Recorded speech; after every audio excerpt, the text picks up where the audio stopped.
creativity increases when there's a need.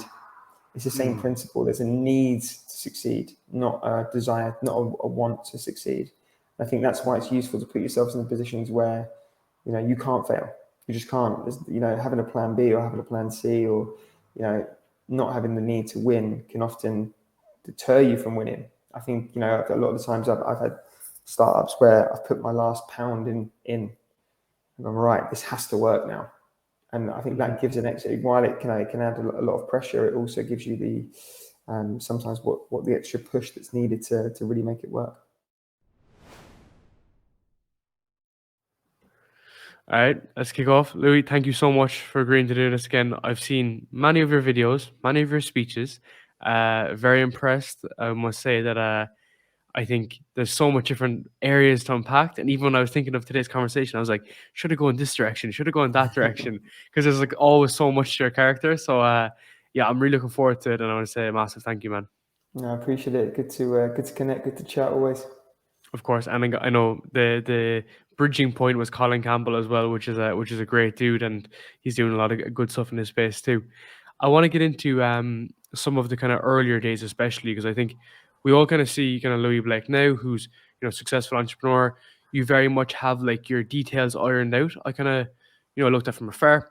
I could see that you've successful businesses and you're kind of really pushing hard on that different area. And I know your passions are in sustainability, plant-based industry, which is really cool. But I think for you, you've had a very interesting past in terms of you're really in depth with football and you were playing football as well as wanting to get into a lot of academies. How do you think kind of some of those earlier days kind of defined what you really wanted to do? Because it seems to me that you were kind of jumping from multiple different things, which is a blessing as well at that time as well. So how was some of your earlier days when you were really kind of starting your career in both the physical sports side of it as well as into the business element of it? That's a good question. I don't think I've ever really thought of anything that I do as a career or a job. It's been more of like following curiosity and interest in things that are enjoyable. And I think probably the fortunate turn that I had was that I started doing that when I was very young, and I just kept doing it. So there wasn't ever this thing of like, having to I've had friends and, that know of people that get quite far along in their career and then think, I want to do what I love. And it's then a lot harder at that point, I think, to take the step into doing something that they love and are out of a career that's maybe paying them their mortgage, their living costs and everything else. So when I was 15, I started volunteering, coaching football. And for 18 months or so, I volunteered because I loved it. I didn't need to get paid for it because I just enjoyed it, right? I loved football. Coaching made me a better player because I had to break down the techniques and think about it. And so literally for 18 months, I volunteered. And because I loved it so much, I got quite good at it. And, it fitted with around my school, so I could work after school and work on weekends. And eventually, when I turned 16, I got my first qualifications and I was able to then start getting paid.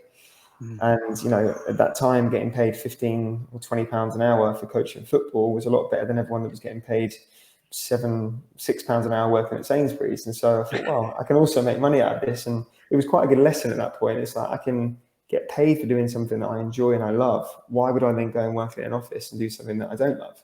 So that kind of like, I guess, naive logic was kind of the starting point. 100%. And yeah, I guess, I brought up the hours and I was doing more and more, and I set up a little business doing my own kind of private coaching because it just made sense to me. Why would I go and coach for someone where everyone's paying £3 or £4 and I'm getting paid a percentage of that when I could go and coach someone and take the whole amount? So it wasn't even thinking it should be a business. It was more thinking that was just logical. At that time in the UK, there was very few full-time jobs in football unless you created it yourself. So I looked abroad. I went to the US, went to Mexico. And by the time I'd come back at 20, I kind of been working in different football academies, dealing with lots of different cultures and people, and being exposed to all those different academies in the US and in Mexico were giving me lots of ideas for how I would run one of my own. So it just became the logical next step that, I was going to open a football academy when I was 20. That was just a logical next step. And man, when you're like first that young, Well, that young in general, or just in general, when you're getting paid for doing something that you love, is an unbelievable experience. Like I always so, and the reason why I'm saying this is because I know you always reference, those kind of corporate roles, and it's like you could be doing something that you're not necessarily interested in or fulfilled in or have much purpose in. And I remember working in an investment firm in London a couple of years ago, and a guy said to me, the money you earn for yourself will mean so much more than any money you'll ever make at this company. It was such a weird kind of like crazy kind of thought. It was like, okay, no matter how much cash you make here, if you start making it for yourself, because it's curiosity, you're passionate about it, you're interested about it. So I always kind of saw those kind of resemblance with your work too, because like it's hand in hand. It goes hand in hand in what you enjoy. And then especially when you went out to the States and Mexico in particular, how much you think like that kind of opened your horizons towards like what you could potentially do in your life, because you left the UK, you left your family, your friends, and now you're being forced to think probably independently. Do you think that was like a big kind of help for you to say, you know what, I could kick off academy, I could do this and I could do that? Yeah, there just wasn't really any ceiling. I didn't really see any kind of obstacles. So I think I was pretty quite fortunate in the sense that my parents were quite open-minded and didn't really put, barriers on what we wanted to go and achieve. My dad worked offshore, so he was always traveling. It just seemed normal to go and work in a different country. I didn't have this kind of fear of doing it. It was interesting. There was a curiosity there, like going to the States. I grew up in a small city in England, and being in New York and looking up was amazing. And then, Hmm. I think every experience that we have where we step outside of our comfort zone, that ceiling then becomes a floor, and that's then where we walk and we kind of elevate each time. So done New York, done Mexico, came back, and then moving to London was easy because I'd already lived in two big cities. Hmm. um, and so yeah, I think that, the mindset that is most necessary is around taking action. And I think the fortunate circumstance you have when you're in your late teens, your early 20s, is that you don't really have a lot to lose. So if you take action and it doesn't work out too well, you're kind of in the same place that you'd be anyway.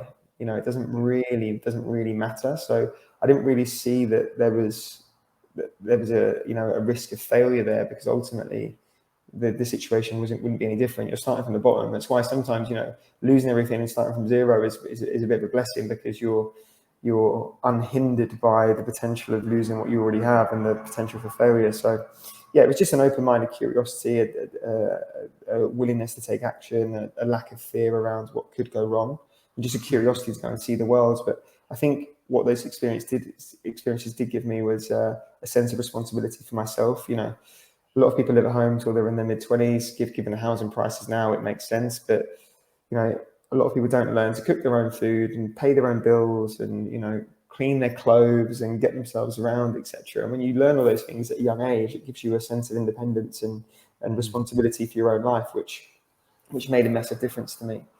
And so yeah, for that reason, it was a great experience. And equally dealing with different cultures. If you only ever deal with people that are in your hometown, you don't get to see how everyone's kind of same but different. How you interact with different people, different ages, different cultures. Travel's amazing.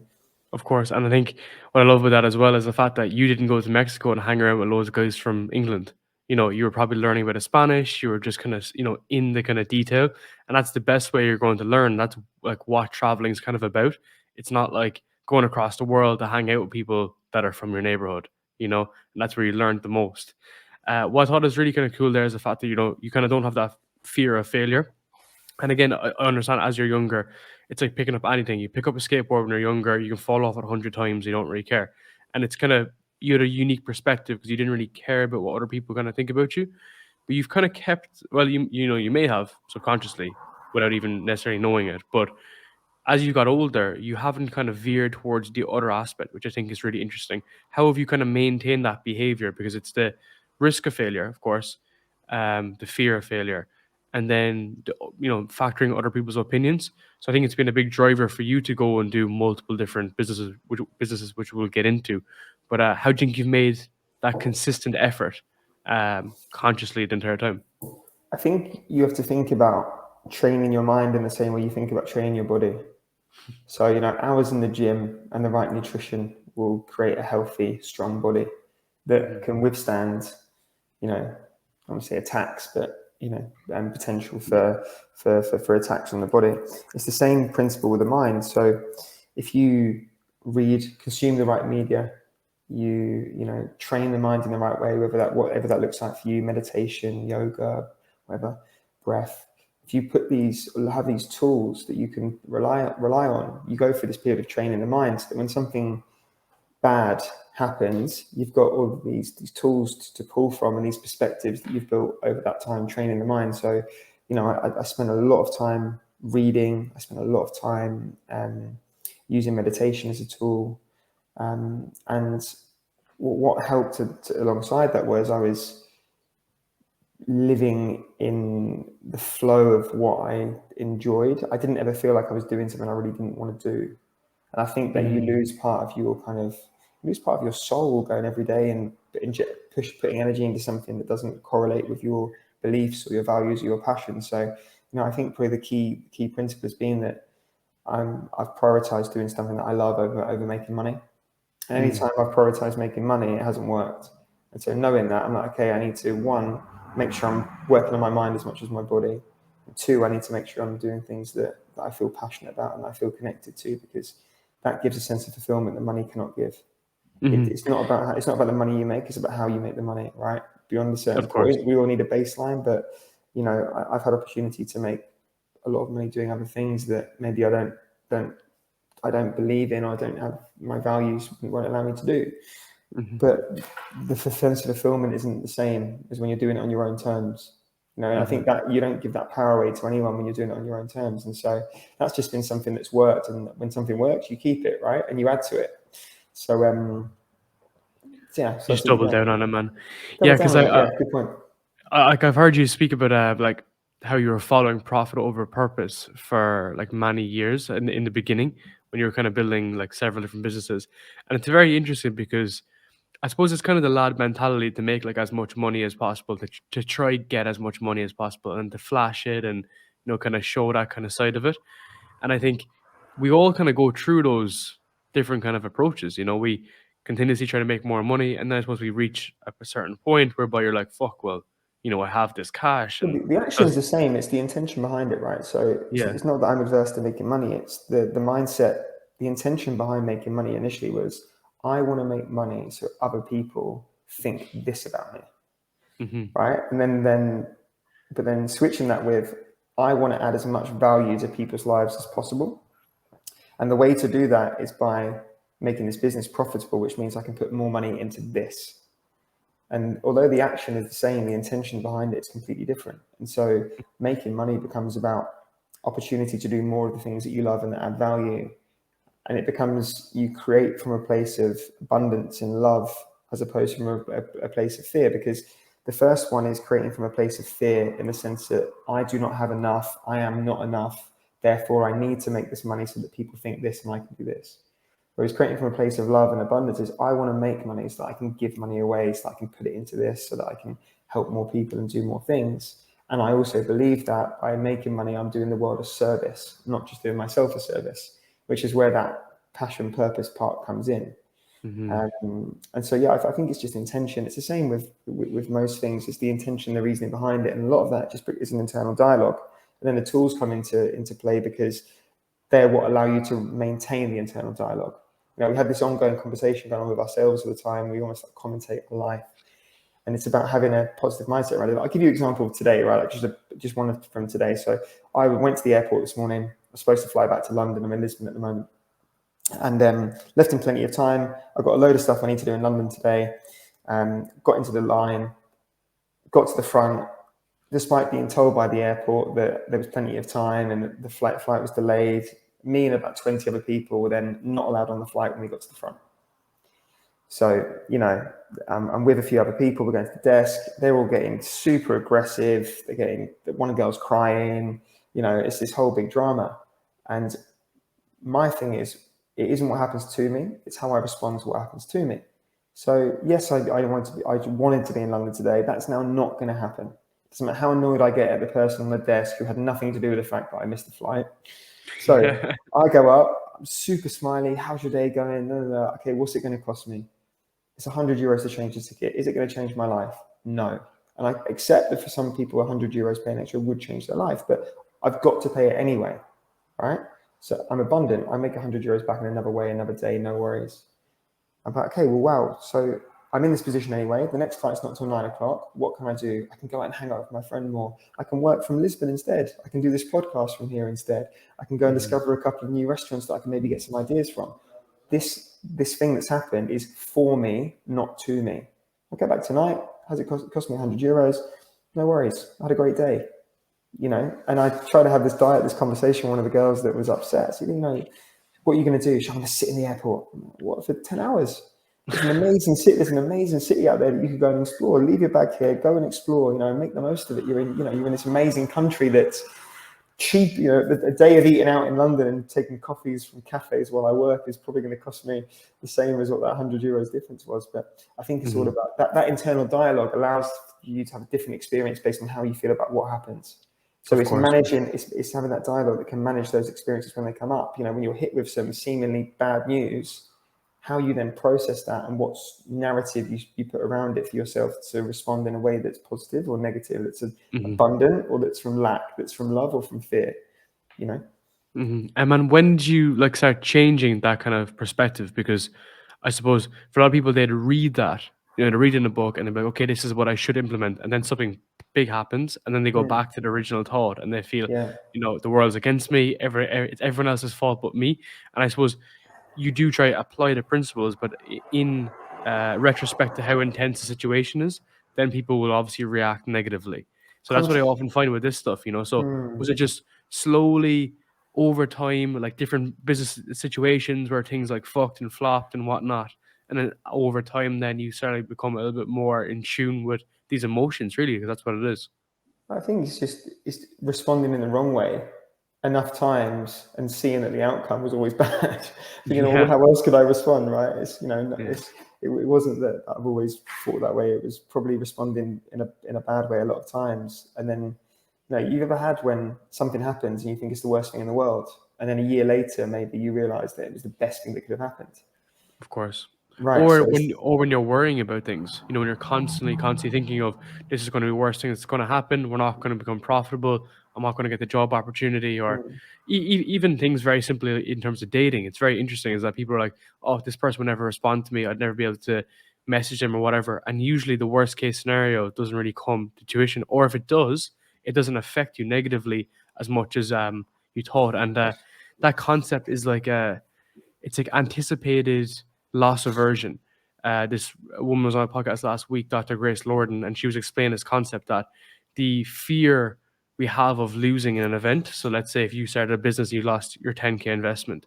It's an anticipation of that is more significant than actually losing the 10K. You could lose 10K and be like, yeah, fuck, you know what? That's not the yeah. end of the world. But look, we'll do something else.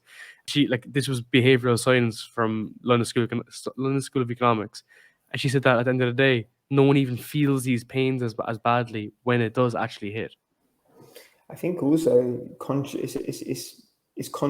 making it's noticing it, right, first and foremost, to allow you to respond from a conscious position rather than a subconscious position, because subconscious is just your body's programming that's been built over your experience so far to respond in a way that you've used to protect yourself in the past. So it's conscious awareness of when it does come up, how am I going to react, so that you can then make a choice. Without the conscious awareness that the situation has arisen, it's then very difficult to follow that conscious choice.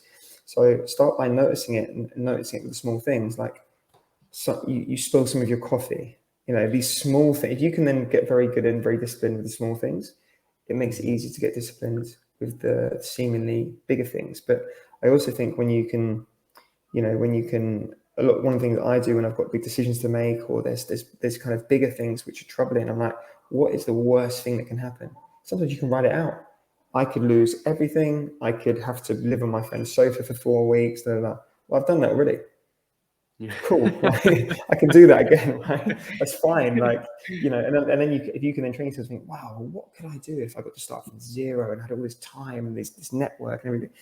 You then become excited about it. So that worst thing actually isn't that bad. And when the worst thing isn't that bad, there's a freedom to maybe able to make a decision. So I think that's quite a useful tool. I think obviously you made a good point as well about how we can create a negative narrative around the expectation of an event or something that might happen.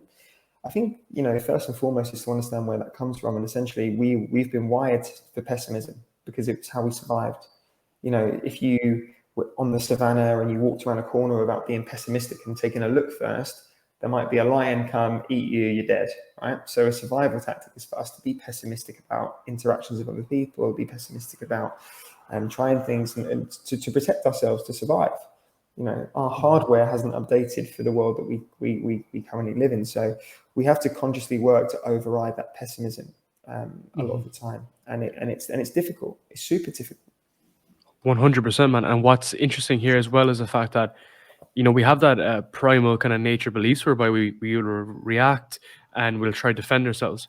But now we're becoming so sheltered in a particular way that we have everything, you know, on hand. You know, Oh, our phone is I'm with us. glad you went here. I'm glad you went here because it's one of my favorite things to talk about.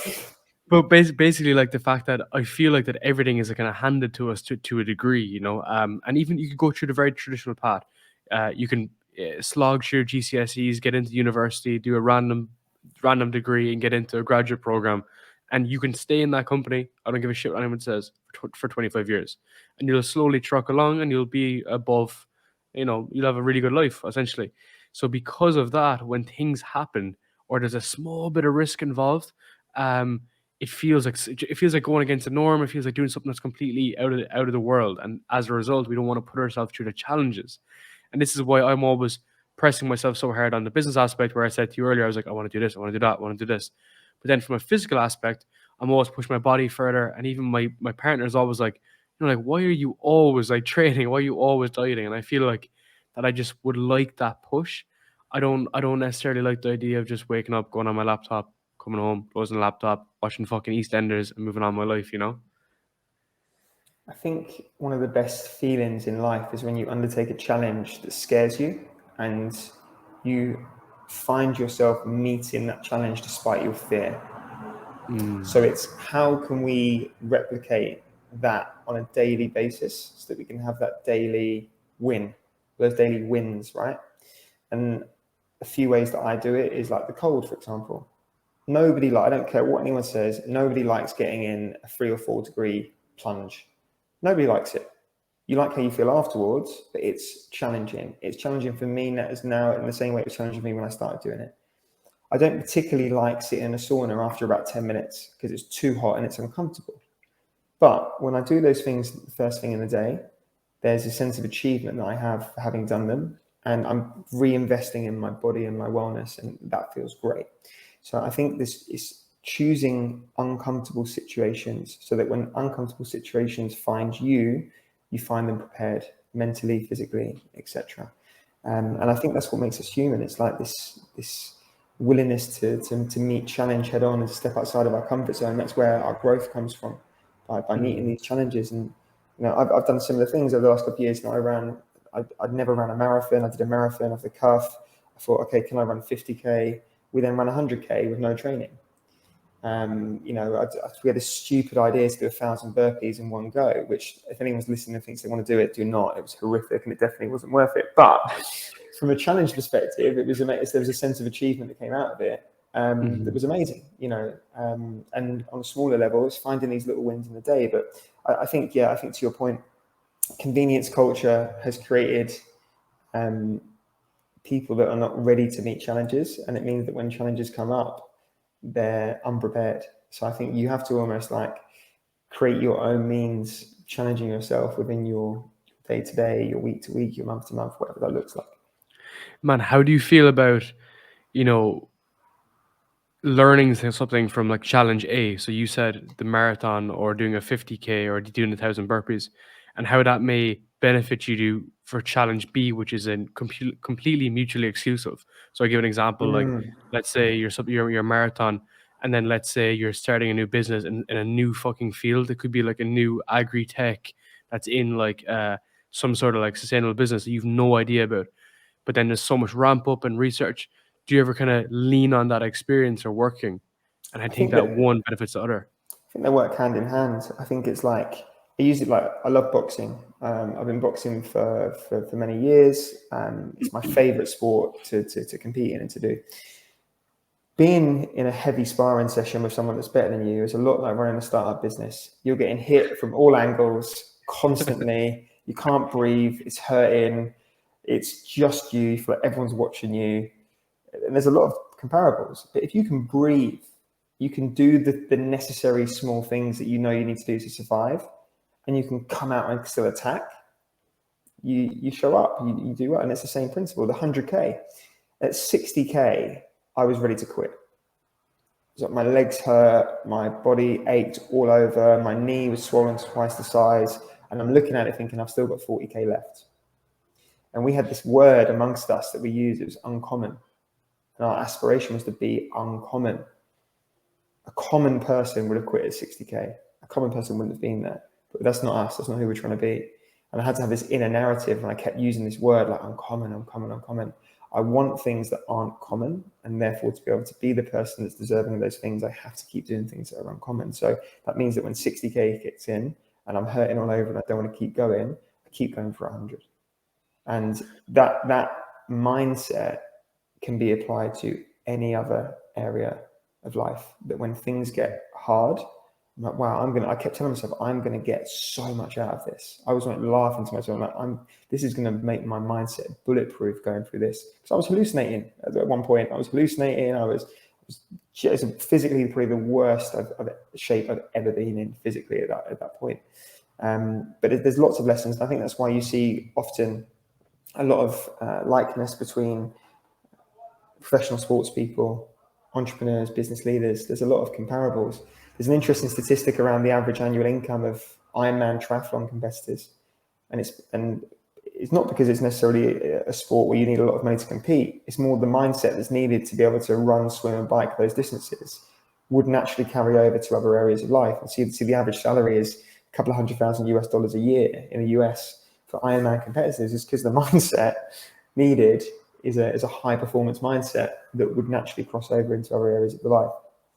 Man, I love that, because the thing with, like, Ironman events or 100 milers or any sort of intense event is the fact that you have to get back up and eat shit no matter what. And that's what you're doing, man. Like, every day it's just like so unglamorous. You know what I mean? That is the thing, is that obviously, we see someone like yourself, good looking dude, well polished, very successful. But I know for a fact, like, you've gone through all those different levels of emotion, those difficulties, and that's what it's all about, man. And even if I have some very difficult days in my own stuff, sometimes if you speak to your parents, the perfect example, they're like, "Oh, like, why don't you do something else?" And it's like, if I don't get up and come back tomorrow, dust it off, take the evening or the night off, get up, go again, you're never going to improve, man. You're never going to get there.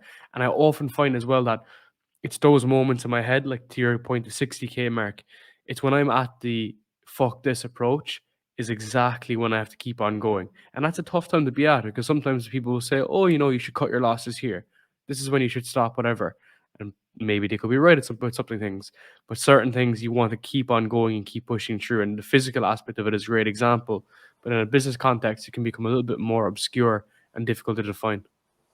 I think, yeah, completely agree. I think that you are most creative, or I find that I'm most creative when I need to be creative. So, we've got a problem, we've got this bill, we need to be able to achieve this revenue target in this short time frame.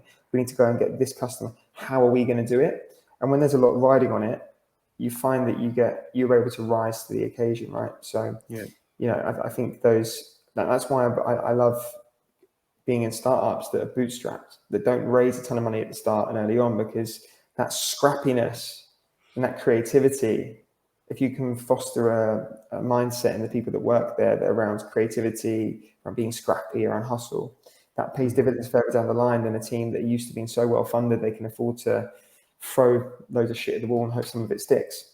So I think that's really useful, having been in that position. I think I see it with, and this isn't always the case, so I don't want to generalize, but for the most part, when people grow up and they're given everything, that hunger and that scrappiness isn't always apparent. Yeah. And it's why you see people from underprivileged backgrounds a lot of the time being successful entrepreneurs, because they've had to go out and make things happen for themselves. And this is something that you can take a lot from if you're someone that's grown up in a rough area or something that hasn't had a lot. That mindset that you're cultivating over those years of not having it, if you can flip that mindset and take the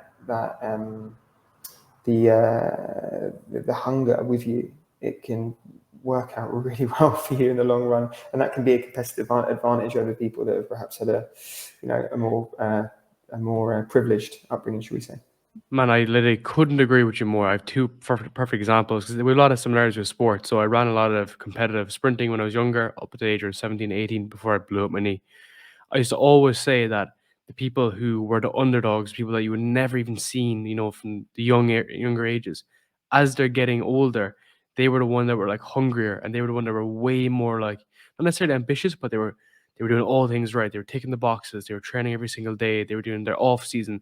They were so on par for on season, and they all came true and kicked through, man. And it was so interesting because people that were shortlisted to go far and to make it all fell to the side because they almost had a crutch, It's when and it was it becomes a necessity.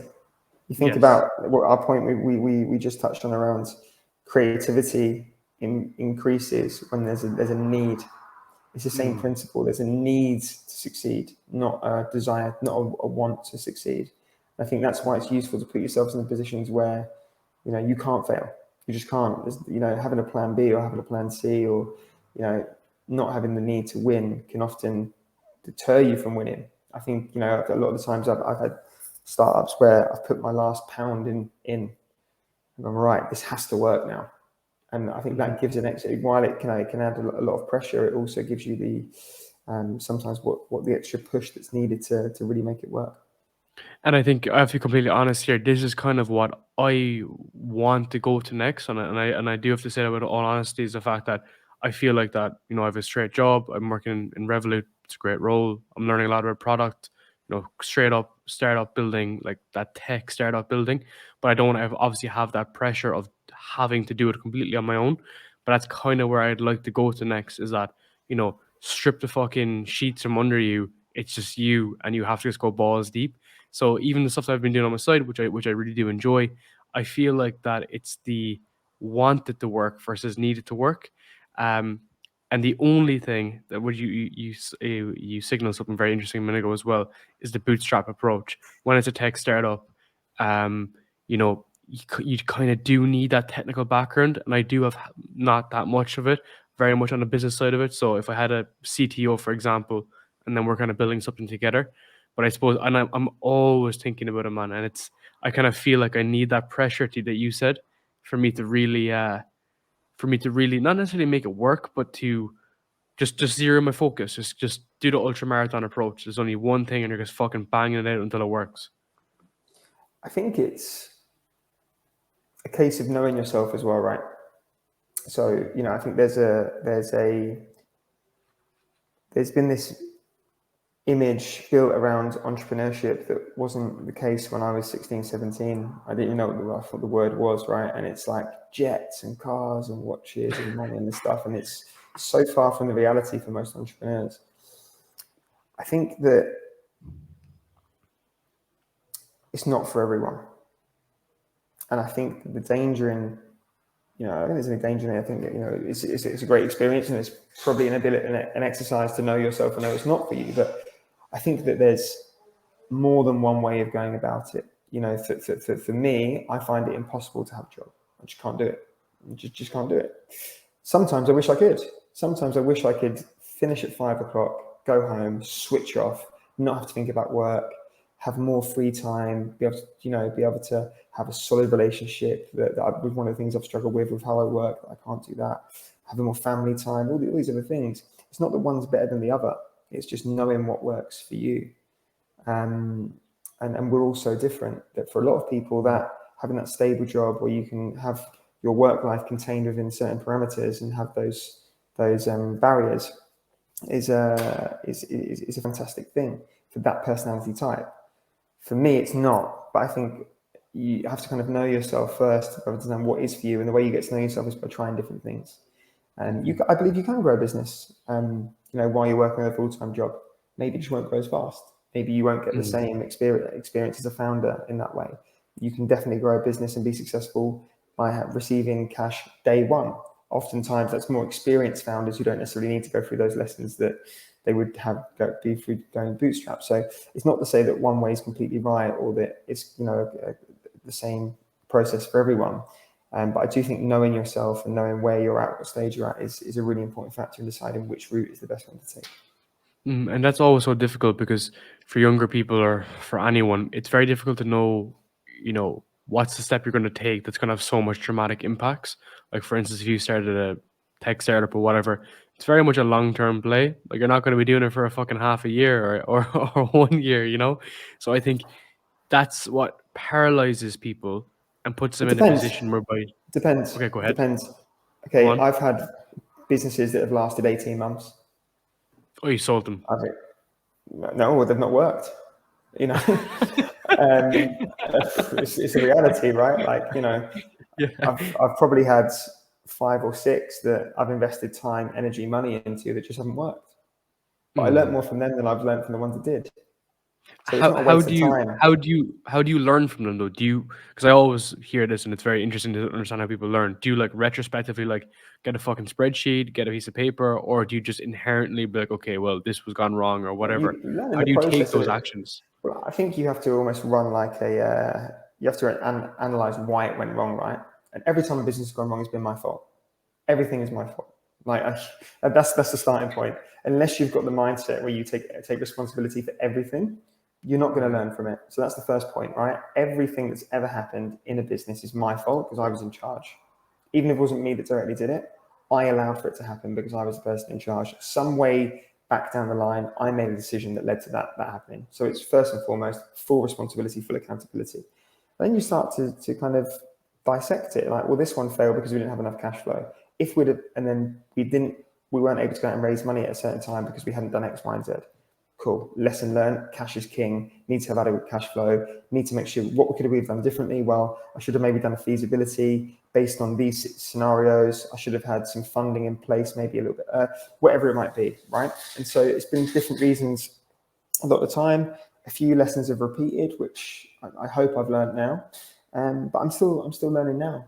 I think as well, a lot of the time what happens is that who we are and what we want can change during the life cycle of a business, and that may affect how the business looks. It may affect whether you stay involved or not. I've had companies that I've started and left that are still going because I wasn't, my values and what I wanted for me wasn't aligned with that business. I look at things like nothing's permanent at all. And if you can go into something understanding that and being okay with that, you get to enjoy the process and the experience of when you're actually in it. So yeah, I've had probably, I don't even know how many, 12, 13, 14, 5 or 6 outright failures. But I use the word failure so that people understand what I mean, but I don't see them as a failure because I wouldn't be able to do what I do now had I not learned those lessons. And so when you then know that, if you can go into something being willing to fail, knowing that you'll get the same amount of value, albeit not maybe monetary, but more in the terms of it giving you the tools to be who you need to be to do the next thing, and you're not attached to the outcome in the sense that you're clinging to something that you want to make last forever. It's liberating. And you get to have all these different experiences. I've had businesses in loads of different sectors and with loads of different people, and each time I've learned so much that you find yourself 10, 5, 3 years later, actually, yeah, I know this time to do that because when this kind of situation happened before in that business, I thought about it like this and it didn't work. So yeah, it's just doing it, just doing it, not thinking too far ahead. It's interesting because you're kind of indirectly looking at like working on the process versus the outcome instead of saying like I want this to be up and running. You do enjoy the nitty gritty, the day to day activity stuff. Has that been a kind of big driver for you in your success? Because there's some aspects you're saying you walk away from some businesses. Is that when you don't enjoy the process anymore? Yeah, self-awareness again, right? I love startups. I love the startup phase. I love seeing an idea go from an idea into a reality. And I love that journey of getting things up and off the ground, which is why the investing became so interesting and so enjoyable, because that's the part that I enjoy, the scrappy kind of ideas, raising money, bringing an idea to life, all the early learnings. Like I love that phase of the business. What I'm not as good at is the kind of growth phase. So getting something, from that's already established up and running and being involved in the day to day. I like new things. I like constantly evolving. So maybe that's something that I'm working on at the moment. It's going through that next phase. But yeah, self-awareness. I enjoy the scrappy startup phase. I really enjoy it. Also, what I'm interested in changes quite often. I've been interested in the vegan space for 8 years. The first 5 or 6 years of that was all about hospitality. The last couple of years has been more about alternative protein and sustainability. So I've basically changed what I'm doing based on what I'm interested in and what I find enjoyable. And that's been the driving factor as opposed to a need to make loads of money or whatever it might be. And it's nice because you're giving yourself that time to learn and ramp up because you're saying, "Oh, I'm interested in this. I'm going to learn and I'm going to develop it," versus, yeah, letting that kind of hinder yourself, which is nice. Um, what I want to discuss as well on that is the fact that you are working at investor space now, which is like very, very interesting because you're very clued in on the mental side of it, apart from the business side of it. How do you look at some of the founders initially? Like, what do you see in successful founders, and why would you back a company, and why would you not back a particular founder?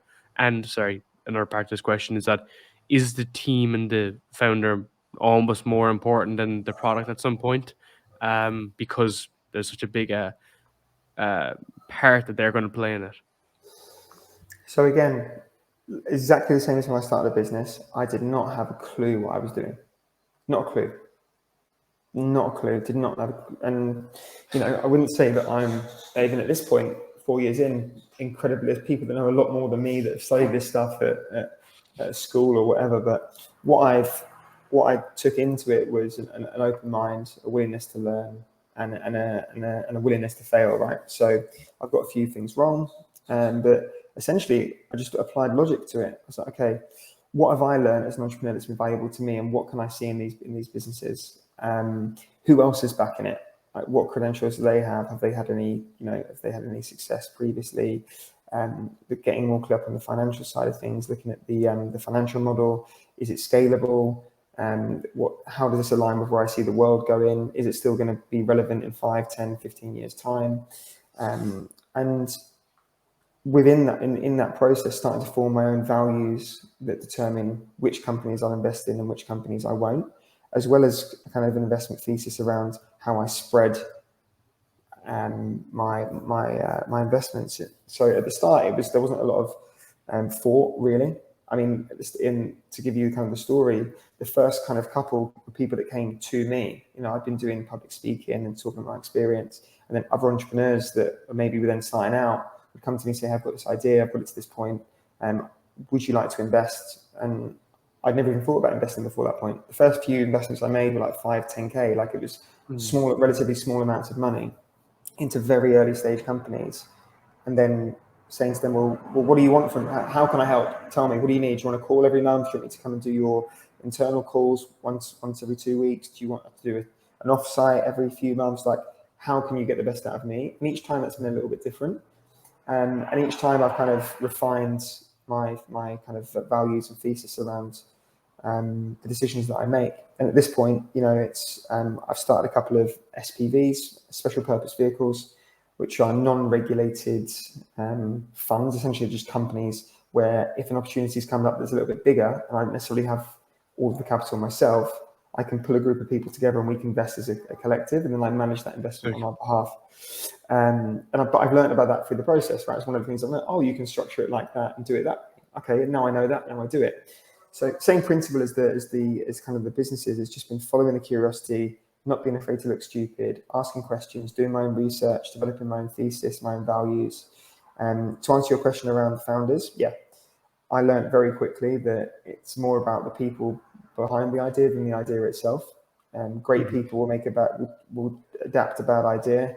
People who maybe aren't as good will never make a good idea, no matter how good the idea if they're not the right people. So yeah, it's important to get face to face with people, to lots of calls, to learn about them as well and who you're backing. And I think carrying the kind of philosophy into it, which has been really helpful to me, is the minute that money leaves my bank account, I will never see it again. Again, not attached to the outcome. Yeah, I'm really confident that a few of these will do well, But equally, I have to accept that the minute that money's left my account, it's outside of my control to a degree as to whether I ever see any of it back. And the way that you get around that is it's a numbers game. So as a VC, you want to try and invest in as many companies as possible, match your thesis, that you're able to physically, financially, in order to, use the law of averages that, if you invest in 20 companies, maybe one or two will give you a multiple that outweighs the investment you had to make in the 20. And so that's why I've been quite active. I've been trying to invest, not rushing it, not forcing it, but certainly taking the right opportunities when they come up and putting myself in a position where the opportunities come to me. I think that's the most important thing. So I've got early opportunities that you would just never find through being in that space and actively being willing to talk about what I was doing. I felt like an imposter. When I first called myself an angel investor, I thought I'm an imposter. Like I've hardly got any money. You're a fucking angel, Charlie Angel. all these failed businesses. I've got hardly any money. Like, what am I doing? And what are people going to think of me? Then I thought, doesn't matter. Like, fake it till you make it. Play the position, and put yourself in the space. And then ultimately, that's what's become. If I think it and I say it, then I am, and that's it. Definitely, man, 100%. And I think you just put yourself in that, that pool of people, and now you've started to operate in that kind of bigger league with multiple VCs, and then you could come through an SPV or multiple different options, and then, man, imagine where you could be in a couple of years just from that idea alone. I think it's cool there how you said how you detach yourself from like the money aspect of it, and of course, if you're building up a portfolio, you need to have that mindset that, okay, I need to invest in 20 startups. One will pay for all 20 of them, because I don't know, maybe someone who is not mentally as strong would only go halfway and then end up fucking it because the first 10 did no good. It was probably going to be the 19th and 20th that would have paid for 1 to 20. So there's always going to be that aspect of it as well, Do you It's have a network that grows as well within that, right? yeah. So you invest with other people, and then they know you, and then they'll bring you deals, you bring them deals. So you get into the right circles by doing that anyway. And like you're of course you've a very like long and breadth of a network. Has that been something you've actively worked on? Because again, as a podcaster, that's something that I'm always working on. Building up a good network, meeting nice people, just building relationships. Like just like nice people. But is that something you were kind of consciously working on for a couple of years, and then you were able to bounce ideas off and ultimately get investment from at times? Yes, I mean, it's the same principle with the businesses and with life that we spoke about being outside your comfort zone. I mean, it didn't make much sense, or it doesn't make much sense to me to be the most intelligent or the highest earner or the most successful in the room. I want to be the least of those things in any room that I'm in, because that's where I'm going to get more value. Hopefully I can try and add some value from my experiences as well. So it's being in the right rooms is really important. I mean, London's great for that. Traveling's great for that. Going to the right events, being members of the right clubs, being willing to ask, but also being willing to give and add value to people where you can, and doing things for free, going out of your way for people. It's important that everything's relationships. Relationships get compound over time, and you end up doing a lot more business off the back of it when you've had a good experience in a relationship with someone. So yeah, actively cultivating a network, but doing so in a way that's authentic without an agenda, just more to be able to learn and share interest with those people. So that's been a big thing. Been a really, really important thing. You've spoken a lot about value, and I've heard you on other podcasts as well always speak about value, the value you want to give to other people for what they're going to give you, just so that you're obviously giving someone as much value as possible. And then you also mentioned about, doing things for free. That's something that I've always been doing since the very beginning. I always wanted to get experience for free. Even in a work context, I used to reach out to employers to come join their company for free, and I used to get paid for doing it then as a result. And then same when I started consulting, I would do everything for free. And I just learned so much about it. And I also was able to get creative freedom to do what I wanted because it was for free. How do you think about that in terms of like how you bring value to a business, to individuals, to relationships? Is that always top of mind for you? Again, it goes back to the earliest experience of volunteering for working in football, right? I was volunteering, so I wasn't getting paid, but what I was getting was the exposure to someone who was getting paid, and I could learn how they did it. And so that then gave me the tools to be able to get paid later on. And so I took that way of working into later life and other things. When we had an agency, a marketing agency at one point, and what we ended up doing to get the big clients was doing it for free and giving them a ton of value and saying, look, this is what we're going to do for you.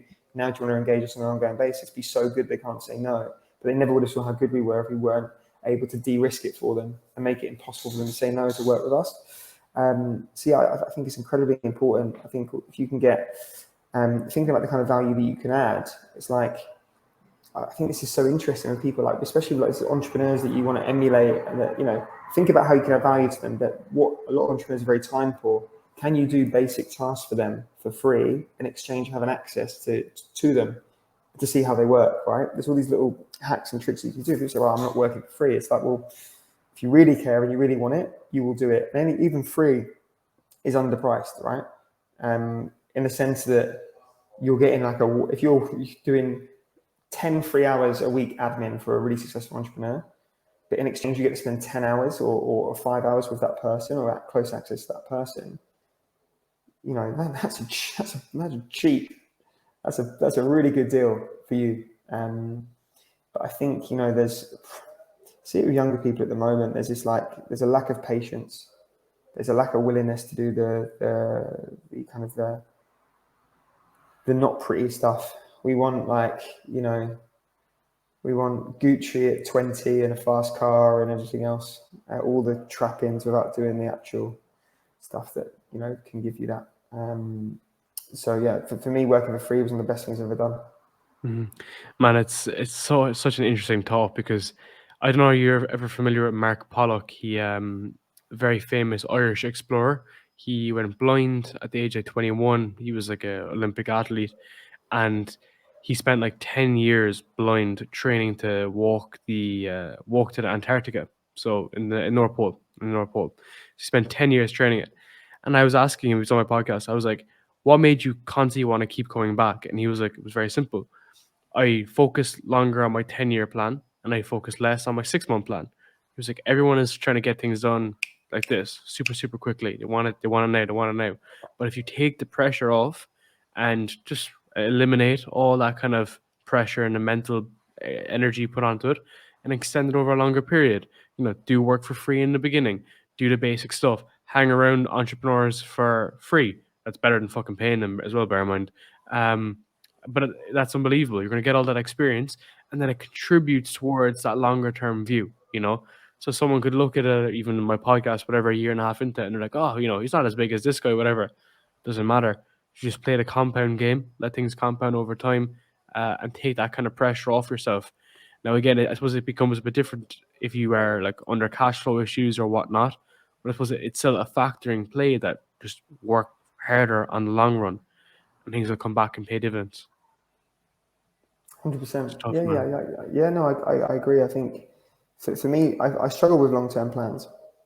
My philosophy on this is that I don't really I set tangible goals that can be understood, related to, and actioned by people in the businesses, in the sense of like targets that are attached to a belief in why we come to work in the first place, not solely numerical targets, because there's no emotional attachment there. So for example, like with a vegan restaurant, if you've got vegan staff, you talk about the amount of the environmental impact of a certain target and have that as the goal, as opposed to the number of people needed to come in to realize that target. There's a different connection. For me, I think about it more in terms of like, what does my perfect day look like? And I make a list. It's like, you know, I need to do my morning routine. I like to go for lunch with a friend. I like to read 30 minutes of a book, whatever it might be. What does my ideal week look like? You know, maybe there's a team sports session in there. Maybe there's a round of golf. Maybe there's seeing family, whatever it might be. What does my ideal month look like? Maybe there's a weekend away. Maybe there's a conference. Maybe there's a concert. And that just becomes a guide for lifestyle. I then live as closely to those things as I can. So I'm not looking so far in the future that I stop living in the present. I've got an idea of what I want to achieve or what would make life amazing in the short term. And then I think in terms of the longer term stuff, it's like understanding what drives you and being comfortable with that changing. But equally, if there's a very specific goal, that can be really useful as something to look towards as well. I don't think there's any kind of particular right or wrong way of doing it. Again, it comes down to understanding you as an individual and working out what's going to motivate you and what works for you. I like having those daily kind of benchmarks and doing those little exercises, because that can change as well. That's fine. But I know that if I do those things in the day, I'm going to have a really fulfilled and happy day. Hmm. And man, that keeps you grounded as well, because even though you're chasing successes in your business and you want to get to a certain level of, you want to reach a certain target, it doesn't take away from at present. You value going for lunch with your mates, you value going to Ibiza, you value going to Lisbon, and then you're able to kind of take that along, which is much more valuable, And that's Um, been a challenge. That's what I'm working on at the minute. That's probably my biggest challenge at the moment, is finding balance. Because if I take 2 hours off in the middle of the day, I feel guilt. I do you feel a think little there's bit balance though? anxious. Like, what's your thoughts on that? As I in, think I like, think I think there's I think we're always striving for balance. I think balance. I think how would you define it though? you How would you define balance in the concept of your successes, your well, career, and I don't know. sure. So I think you have to be able to ultimately be comfortable with what the balance of things are, right? So for me at the moment, I would like to work a little bit less than I am at the moment, because I'd like to spend more time training. I'd like to spend more time socially. I like to spend more time. There's certain things that I want to spend more time doing, and so for me, I'm making a conscious effort to try and be comfortable with not working, so that I can really be present and enjoy those moments when I'm not working. And and there's times where I'm going to have to work 18-hour days, again, 6-7 days a week, but I'm not in that moment right now. I've got kind of a month where I'm kind of in between stuff, and I could be doing a little bit less, taking some downtime. I think particularly over the last 2 years with the pandemic, I've been on like one week long holiday in 2 years, not including working remotely, but one holiday where I've just switched off.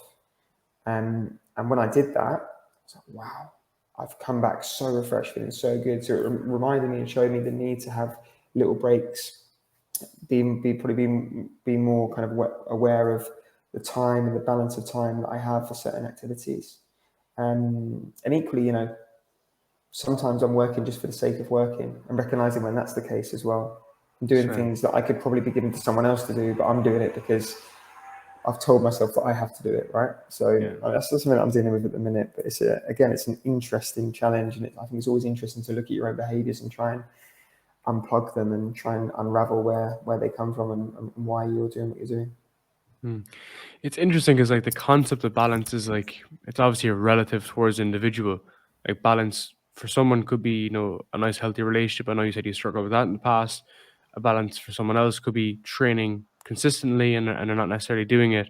For me, I suppose like I'm working a lot and I'm training a lot. I could be training less. I could be working less. So it's an interesting dynamic, and I'm just trying to think through your examples, like someone who's really successful. I don't know how the fuck you've done what you've done at this stage, this age.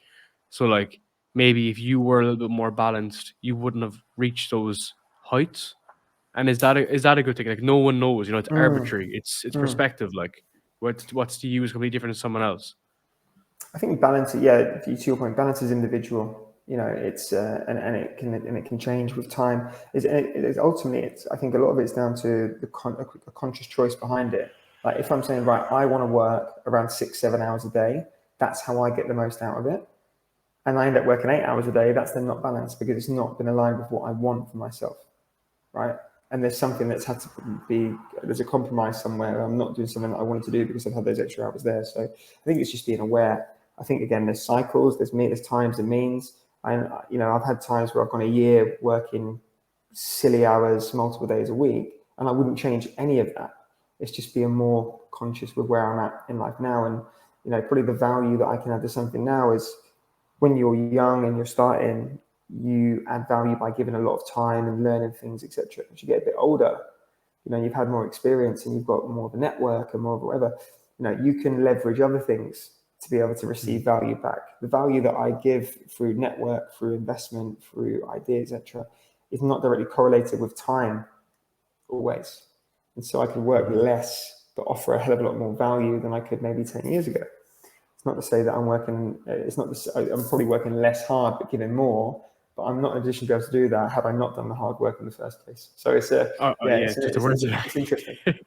Took the words out of my mouth, man. I said you wouldn't have been able to do the one without the other, and then it worked backwards. I Mm. want to finish on one last point. So, being a careers podcast, for me, it's always been about finding purpose and fulfillment in my role and businesses and side businesses. How has it been for you to try uncover your kind of passion in your career over the last 10 plus years? Yeah, really good question. I think coming back to curiosity and trying to ask myself what I care about, right? So when I started working in football, what I found was that I really loved teaching. I loved teaching. Was coaching kids age 3 or 4 years old, all the way up to 16, and like working with kids, like there's just the innocence combined with just the raw, just like truth. You get the kids; they don't hold back. It's like raw truth and like the fun and enjoyment of doing that, and I loved it for those reasons. I then working in nightlife, I just loved like the meeting people and socializing and being around people. That was just so enjoyable, and creating experiences that people would say, "Wow, I had such a good time. Thank you, so I had such a good time." I loved that part of it. Going into marketing, like helping people, you know, get their message across where they couldn't find the words or the ways to communicate it. That I really loved that, having the creativity of coming up with ideas. With veganism, helping people feel better in their health and helping the planet in terms of being with sustainability, and that gives me a lot of purpose for doing that. I think when we see the value that we add to other people and we see the reaction, like there's so much fulfillment in that. And for me, that's been the driver a lot of the time. But it actually probably took going vegan to be conscious of that, because prior to that point, I was doing what I was doing for me. I liked it. At that point when I was in that kind of like mid-20s, like I need to make loads of money. I need to do. It was all about me. And then when I had this kind of like light bulb moment around veganism, I started to realize how interconnected we all are and how the decisions that I make are directly impacting other people, other beings. And so, I might think that because I'm pissed off and I go into a shop and I speak to someone in the shop in a bad way or I'm miserable, it doesn't mean anything I don't think about my response. Whereas they've then carried around the energy they've received from me. Whereas if I go in and be like, "Hey, how you doing? Like, love your hat. You're looking good." Give them it's a bit of a smile, as an uplift, right? So that they might then interact with the next person in a way that's more positive, and there's a knock-on effect. And so when I started becoming more aware of, not just me, but the impact that I make on other people, it meant that I found purpose in going out and trying to make a positive impact, which is where a lot of the stuff with the plant-based foods came from, is that I felt an amazing benefit in myself. I saw the effect on the planet, and I had a realization around animals and the impact that I made there. And I thought, well, if I can help other people feel how good I feel as a result of doing this, then that would be worthwhile. And then to validate that, the first few people that I'd spoken to about it, or people that had come to the restaurants and said how good they felt, that validated it for me. And then I just kept doing it. So, I think that's pretty where it came It's from. like it's like during your 20s, like you were taken from the world, and during your 30s, then you're giving back to the world, which is an awesome perspective to have. You know what I mean? A lot of people do that later in life, like much later, kind of like when their kids are at the door. So it's cool that you've had that perspective from a young age, and then was able to build businesses around it, hire people around it, and give them opportunity. Lou, I say a massive thank you, man. I really appreciate you give me an hour of your time. Um, I'd love to do more in the future. I'd love to do even do a live podcast if I was in London or wherever you are in the future. But I'd say a massive thank you, man. Count me in for anything, mate. It's good to chat. Really enjoyed it. Thank you.